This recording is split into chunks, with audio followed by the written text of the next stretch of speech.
Hello, hello, hello. Eto naman, magluto-luto naman ako ng pinakbet. Ayan, ang pinakbet.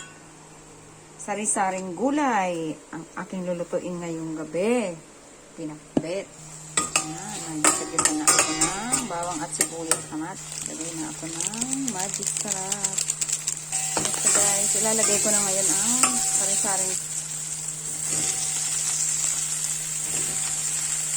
hindi ang pinakaalat ko guys, yung bagong isda. Depende sa timpla nyo ha.